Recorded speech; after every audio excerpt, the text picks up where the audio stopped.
Olá, bem-vindo, bem-vinda! Você está no Eureka na TV. Eureka, que este ano está com 20 anos de existência, né?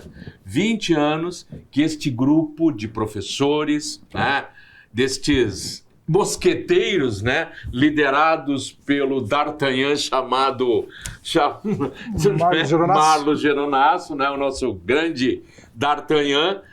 Seguimos aí fazendo o trabalho pela educação, né? Sempre voltados à educação, ajudando aqueles que estão fazendo seus vestibulares, prova do Enem, com este programa diário, sempre dedicado a você, né? Falando dos mais variados temas, também na rádio. Quais horários na rádio? Dois momentos. 97.1.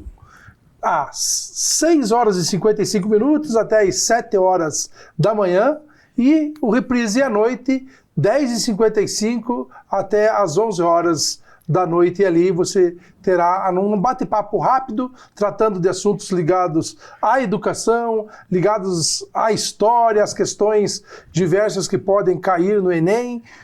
Não deixe de nos escutar. É rapidinho, principalmente de manhã, quando você está indo lá para o seu trabalho. Exatamente. Ligue na 97.1. Exato. E também estamos no YouTube. Aonde? Se você perder o nosso programa aqui e quiser nos assistir mais tarde, ou quiser rever o nosso programa, né, vá no YouTube. Instituto Educacional Eureka, Educa-me Brasil. Digitar Instituto Educacional Eureka, já vai aparecer o nosso símbolo do Eureka ali, você vai procurar. Mas não deixe de nos assistir e aqui na na Paraná. E se inscrever, por favor. Se puder colocar o sininho lá também, vai chegando a notificação de você, para você, de cada programa que nós estamos fazendo.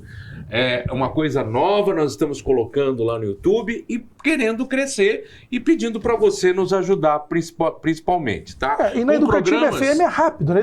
Na Educativa FM é muito rápido, bem rapidinho. Ali, bem... Você está indo para algum lugar, está indo para a sua aula, por exemplo, né? Vai começar a aula 7 e pouco. Coloque no rádio lá e nos acompanhe, né? Assim como à noite, às vezes, você está voltando do trabalho, está voltando da faculdade, alguma coisa assim, você escuta ali os temas mais importantes, ou digamos assim, mais atuais também a respeito da educação. Sim. Estávamos outro dia discutindo sobre o novo ensino médio, novíssimo ensino médio, né? Novos dados que saíram sobre pessoas com nível educacional, né? Nós vimos ali que boa parte da população brasileira, em torno de 36 milhões de brasileiros, não tem ensino médio concluído, que é um absurdo, né?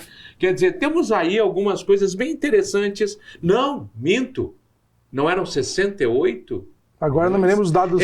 Mas uma quantidade enorme de brasileiros que 68. Não completam a educação básica. Imagina, a educação básica. A educação básica, 68 milhões nos programas a gente sempre faz uma reflexão sobre a educação. Agora eu lembrei, 68 milhões de brasileiros que não têm a educação básica. É uma loucura, né? E aí tentar entender esses números é fundamental, né? Sendo que desses 68 milhões, só 8 milhões são de pessoas dos 18 aos 29 anos de idade. 9 milhões praticamente de pessoas nesta faixa de idade dos 18 aos 29 anos de idade. Nossa, é um absurdo. É um absurdo. Se nós pensarmos nisso. E 36 milhões, agora eu lembrei de todos os números, 36 milhões de pessoas acima dos 50 anos, que também não têm o ensino fundamental, a educação básica. Bom, mas vamos adiante. E hoje nós vamos conversar, né, nesse programa, vamos conversar a respeito de um tema bem interessante e de um livro, né? Nós vamos pegar aqui a referência de um livro, mas nós vamos para diante dele, que é um livro dos maiores historiadores brasileiros, né? Eu diria que é José Murilo de Carvalho. Ele escreveu 2 livros que eu aconselho a você ler para conhecer mais sobre o Brasil e mais sobre a formação da República Brasileira, que é o Formação das Almas, o mais famoso, e o outro é Os Bestializados, né? Que também é muito importante. E nesse Bestializados, que não é bem o que nós vamos conversar aqui, né? Nesse Bestializados, José Murilo de Carvalho tenta nos responder uma pergunta.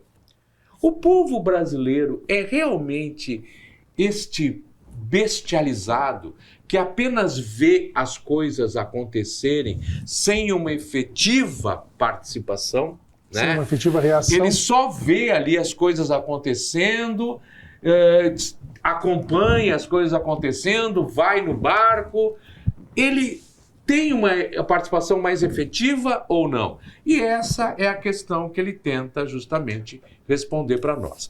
E no outro, que é o que nós vamos usar por base aqui, que é a formação das almas, o próprio nome está dizendo, né? A formação, e eu vou me permitir aqui um pouquinho além, a formação da alma brasileira, né? Daquilo que será o brasileiro, o cidadão republicano a ser formado no início da República no Brasil. Estou no caminho certo? Exato. E também é o seguinte, o que, né, os poderosos querem que o povo conceba com esse novo momento, com a nova República. Então, como que nós vamos mostrar as vantagens da República? Como é que vamos mostrar esse novo sistema e ensinar para um povo, na sua grande maioria, né, na época, analfabetos, com dificuldades de compreender ali toda aquela teoria que existia entre os monarquistas, os republicanos, os positivistas, né, os liberais. Então eram vários, né, pensadores, várias correntes filosóficas que aconteciam no Brasil. Mas olha, nós precisamos primeiro mostrar fazer com que o povo mais humilde, né, tenha um espectro desse momento que é a República. E aí eles utilizam do quê? Da simbologia. A simbologia é algo muito importante. Vocês percebam que as instituições que utilizam de símbolos são as que perduram, as que perpassam pelo tempo. Pega a Igreja Católica, quantos símbolos, né, centenas de símbolos você encontra ao entrar, né, na igreja? É a Quantas imagem imagens que constrói, né? Que constrói. Veja os militares. Qual é a simbologia, quantos símbolos você encontra em uma farda de um militar? Né? Maçonaria. A maçonaria é uma instituição simbólica. Sim. Existem diversos símbolos dentro da maçonaria. Bom, essas três que eu citei são instituições que perpassam pelo tempo, né, continuam fortes e ensinam, né, elas trabalham a partir de uma simbologia. Vamos para a primeira imagem ali para a gente já ir desenvolvendo. Diz ali, ó, uma frase de José Murilo de Carvalho. Todo regime político busca criar seu panteão cívico, isto é, como você estava falando, imagens, coisas, seres que irão simbolizar esta nação, né? O modelo ali, ó, modelo para membros, modelo. Para e membros salientar figuras que sirvam de imagem e modelo, exatamente. Modelo para os membros da comunidade. Isto é, nós queremos construir um cidadão brasileiro. Mas como nós queremos que esse cidadão brasileiro seja? Então, nós vamos dar os ideais de atitude, de comportamento, de amor à pátria e construir esse brasileiro ideal. Inclusive, tem uma outra frase que é muito interessante do José Murilo nesse livro. Ele diz, construir o brasileiro, e aí vem uma frase magistral, brasileiro adequadamente informado. O que é adequadamente? Para quem, adequadamente, né? para quem? Então você percebe que há toda uma manipulação que ocorre para se construa esse ideal de brasileiro. Inclusive, a partir das próprias informações que ele receberá e como receberá estas informações a respeito de sua pátria. Como elas serão contadas? Como essa história vai ser contada para esse fulano? Pela versão A ou pela versão B? Sim. As diferentes versões também. Ao ler os livros do José Murilo de Carvalho, eles são livros pesados, porque você tem que refletir sobre o que está escrevendo. São livros que foram concebidos através de uma percepção, de um estudo bem metódico. É diferente de você pegar alguns livros que eles têm uma coisa de uma literatura, eles colocam ali algo meio para deixar o livro mais atrativo. Né? E aí fogem um pouco do contexto histórico ali do objeto que está sendo estudado. José Murilo de Carvalho, não. O livro dele é um livro que ele vai buscar ali, tipo, tirar a capa daquilo, né, que querem nos mostrar. Exatamente. Vamos para o próximo ali? Vamos lá? Vamos para o próximo? No próximo slide, nós temos ali 3 correntes marcaram o início da construção da nossa república. 3 influências. Uma acabou vingando, mas na construção da República Brasileira, nós tivemos 3 influências que quiseram estar presentes. O liberalismo econômico, né, tentando copiar muito do modelo econômico e o tipo de Estado econômico, o Estado norte-americano. O jacobinismo francês, que bebia muito da Revolução Francesa, né? Que eram chamados os republicanos radicais. Né? Exatamente. Justamente por isso. Aquela coisa, por isso bebe muito da Revolução Francesa, né? O próprio jacobinismo está nos dizendo isso, né? O jacobinismo era uma das forças dentro da própria Revolução Francesa. E sabe, uma curiosidade que os jacobinos, no início da República, uma hora começaram a se opor à República, porque eles acharam que a República era muito fraca. Eles queriam que a República tivesse uma cara mais... Exato. Mais força. Por isso que os jacobinos também, eles gostavam mais... Eles vão até se aliar um pouco aos... Aos florianistas, e se desafastaram de Marechal Deodoro. Não que eles fossem totalmente fãs de Floriano, mas Floriano, né, ele era um pulso muito mais firme, muito mais... Não é à toa que vai ser chamado de Marechal de Ferro. Marechal de Ferro, mas ele era sanguinário, né? E vamos voltar ali mais um pouquinho, naquela imagem que estávamos, na anterior. Isso aí. E o positivismo. Mas sobre o positivismo, eu quero que você construa um pouquinho mais do conhecimento do positivismo. Por isso eu dei uma acelerada ali no liberalismo econômico e no jacobinismo francês, porque eu sei que você tem aí até umas pesquisas que você fez, que você trabalhou com o positivismo.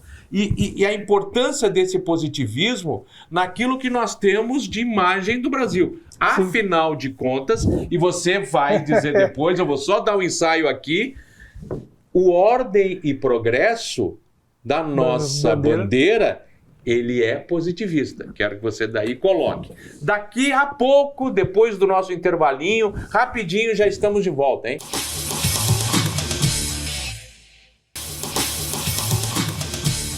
Olá, estamos de volta, viu? Não demorou muito. Rapidinho a gente já está de volta.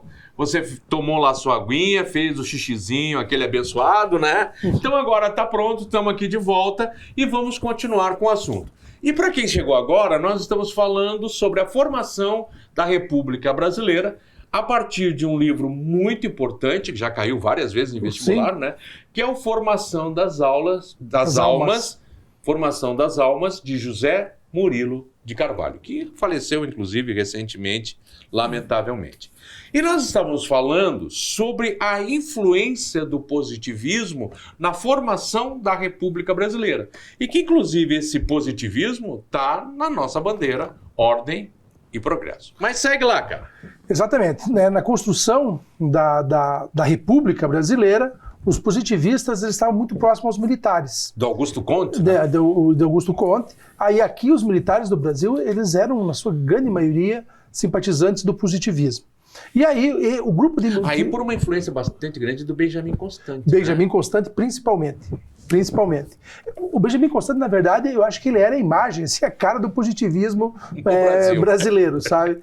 Mas aí o que acontece? Os militares, eles saem como os grandes representantes, né, os mais adequados a serem os representantes da formação da nova república, da república que estava surgindo.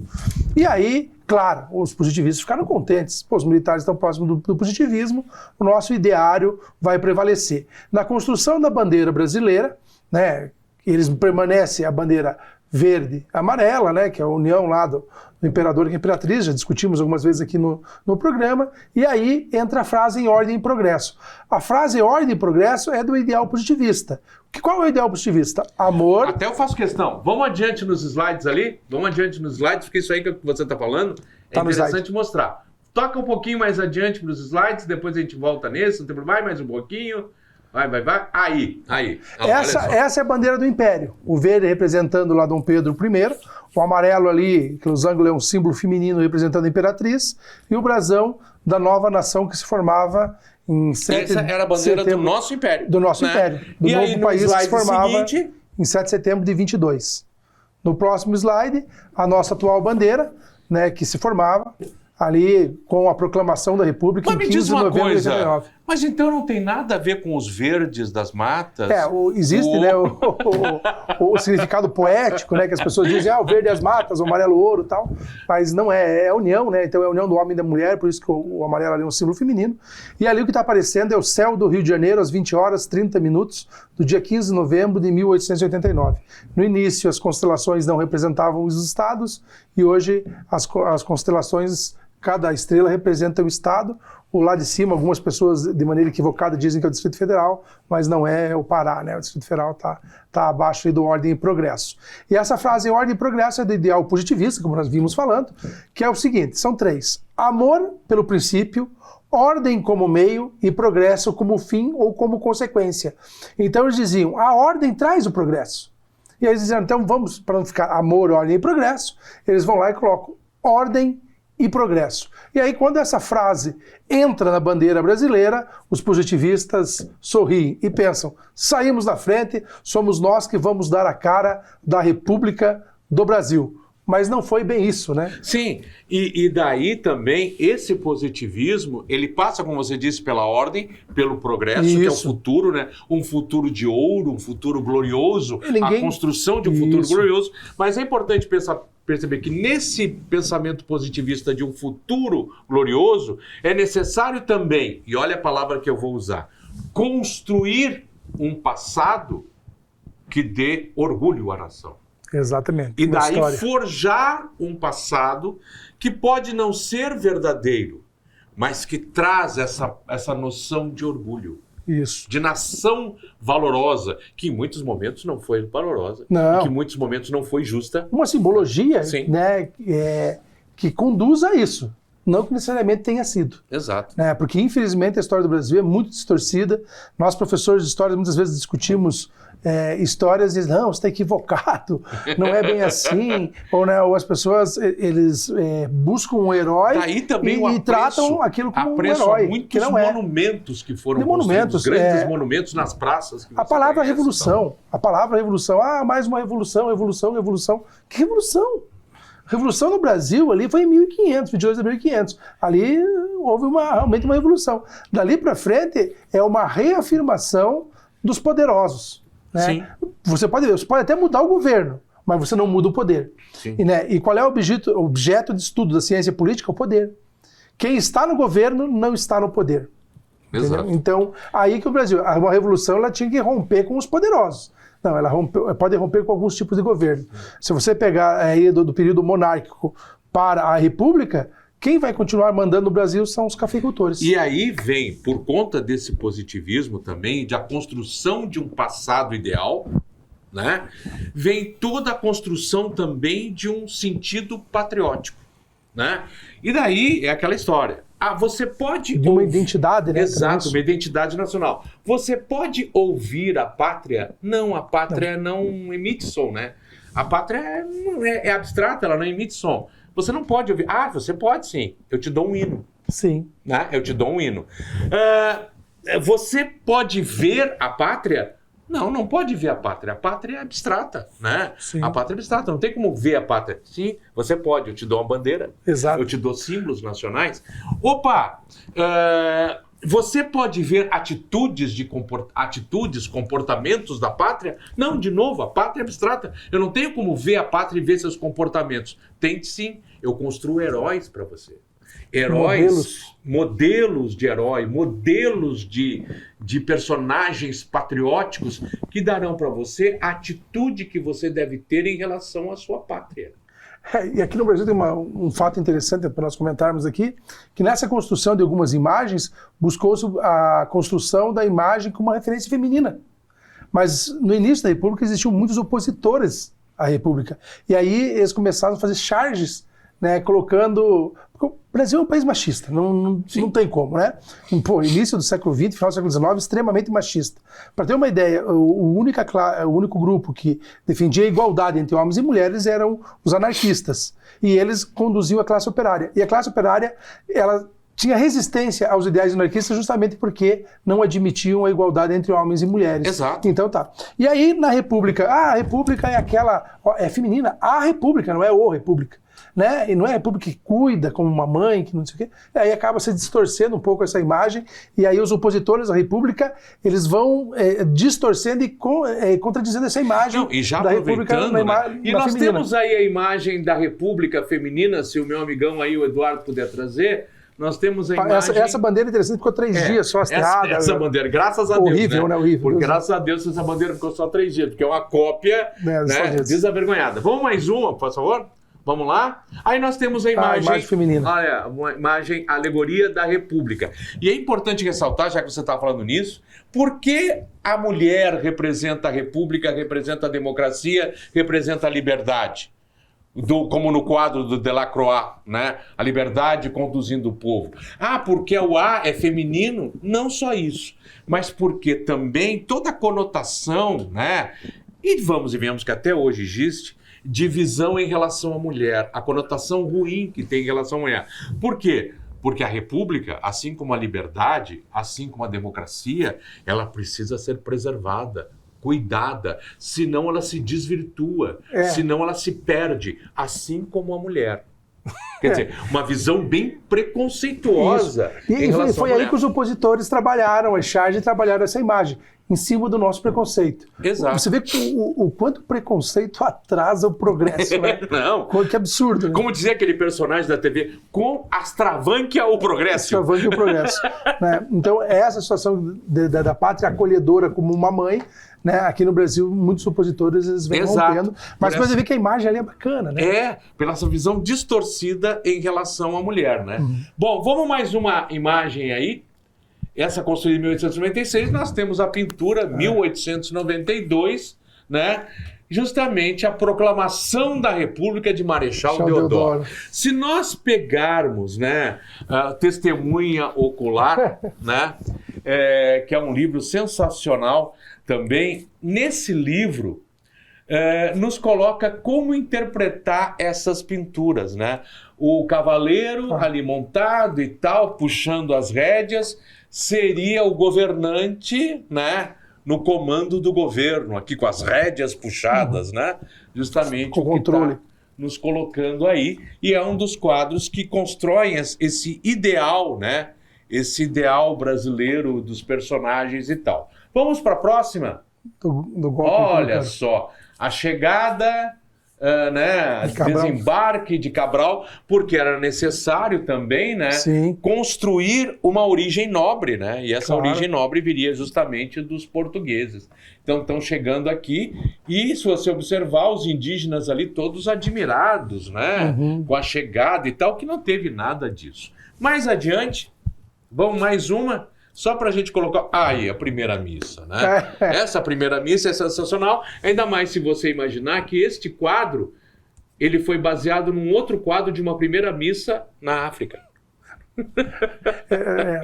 Porque é a construção da imagem, né? Se você pegar a imagem feminina, ela também é baseada em várias imagens construídas na Europa. Então, nada se produz, né? Tudo se copia. Exatamente, veja. A última imagem, né, a mais significativa, eu acho que todos nós lembramos dessa imagem, que é, né, o Grito do Ipiranga, de 1888, do Pedro Américo, né? É uma imagem que justamente constrói, já e não falando em república, mas falando no própria nação brasileira. Da construção. Né? Da construção porque, da nação brasileira. O que se mostrava, o primeiro passo é se tornar independente. Vamos tornar independente, depois vamos nos organizar e vamos formar a república. Exato. Né? E a república, ela tem a ordem. E essa ordem vai trazer o nosso progresso. Sim, porque vamos lá, nós nos tornamos independentes... Essa imagem é bacana. E aí, por último, né, de 1919, a pátria. E quase todo, por exemplo, os Estados Unidos tem um quadro muito parecido com esse, que é o povo construindo a pátria, que seria o povo fazendo a bandeira. É o povo construindo a pátria. Então, as mulheres ali costurando a bandeira. Nos Estados Unidos, você vai encontrar a história bem semelhante, um quadro que não chega a ser igual a esse, mas a ideia do povo costurando, do povo preparando a bandeira. Que é o símbolo nacional mais conhecido. Não é o mais importante, porque os símbolos nacionais concorrem em igualdade, mas é o símbolo mais conhecido, né? Exatamente. Beleza? Beleza? Redondo, esteja conosco. Estaremos de novo aqui. Nos acompanhe toda a tarde, ali das 5h30 até as 6 horas da tarde. Estamos com você e também nos finais de semana. Agora retornando depois do Carnaval, né? O Carnaval foi, demos aí uma paradinha de um tempo. Também somos, né, temos direito a umas fériasinhas, né, pelo amor de Deus. Eu sei que eu não vou contar para vocês, eu sei que o meu amigo aqui saiu vestido de beduíno do deserto, disfarçado de beduíno do deserto, né, no carnaval, no bloco de rua, mas eu não contei para vocês, isso é só segredo nosso, tá? Um abraço, até a próxima, brigadão, meu amigão. Tchau, tchau, gente.